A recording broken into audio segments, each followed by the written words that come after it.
आज आपको अहोई के बारे में बताते हैं। अहोई अष्टमी का व्रत भी हमारे यहाँ विशेष रूप से मनाया जाता है। अहोई अष्टमी के दिन कहते हैं संतान के लिए ये व्रत रखा जाता है, संतान की दीर्घायु के लिए, संतान प्राप्ति के लिए, संतान की उन्नति और तरक्की के लिए।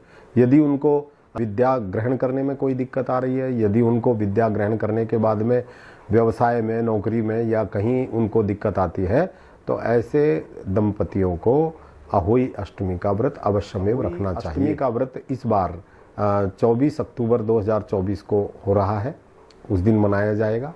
भारतीय परंपराओं में, जैसा मैंने पूर्व में बताया था कि हमारा परंपराओं का देश है और हमारा जो हमारे रिश्ते हैं, पारिवारिक रिश्ते हैं, जैसे पिता पुत्र का रिश्ता है, माता और पुत्र का रिश्ता है, पति पत्नी का रिश्ता है, भाई बहन का रिश्ता है, हमारे यहाँ हर रिश्ते को मजबूत करने के लिए त्योहारों का विशेष महत्व है। तो अहोई अष्टमी के दिन में प्रातःकाल माताओं को ये व्रत रखना चाहिए। इसमें मिट्टी के करवे में जल भर करके रख करके भगवान का पूजन करें। माता अहोई माता का पूजन करके सेहू और स्याऊ को पूजन करके उनसे वरदान मांगे, उनसे आशीर्वाद मांगे। और धोबिन का भी इस दिन पूजन करना चाहिए।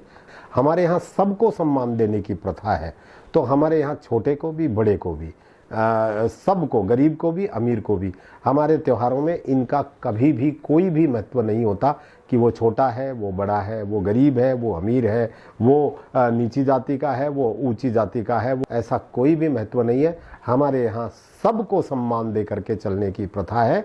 तो उस समय में हमें कुम्हारिन आदि का भी पूजन करें, धोबिन का पूजन करें, धोबिन का पूजन करके, क्योंकि ये हमारे समाज के महत्वपूर्ण अंग हैं। इनको आप जाति सूचक ना समझें, ये हमारे लिए उपयोगी हैं, और जो हमारे सब के लिए उपयोगी हैं। हम सब एक दूसरे के लिए उपयोगी हैं। जो हमारे लिए उपयोगी है, हम उसके लिए कहीं ना कहीं उपयोग में आते हैं। तो हमारे यहाँ समाज की इन परंपराओं में, जहाँ हम जात पात के जो है ना शब्दों को देखते हैं, उनमें किसी भी प्रकार का कोई महत्व न दे करके हमें सबका सम्मान करना चाहिए। तो इस दिन हमें माता अहोई का पूजन करना चाहिए और अपनी संतान वृद्धि के लिए पूजन करके प्रसाद ग्रहण करना चाहिए।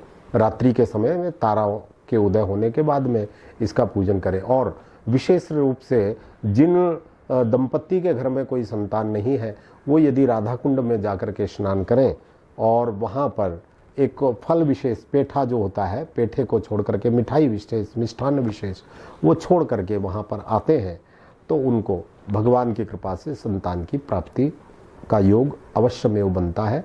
उस दिन ब्रज परिक्रमा का, गोवर्धन की परिक्रमा का और राधा कुंड स्नान का विशेष महत्व माना जाता है। नमस्कार।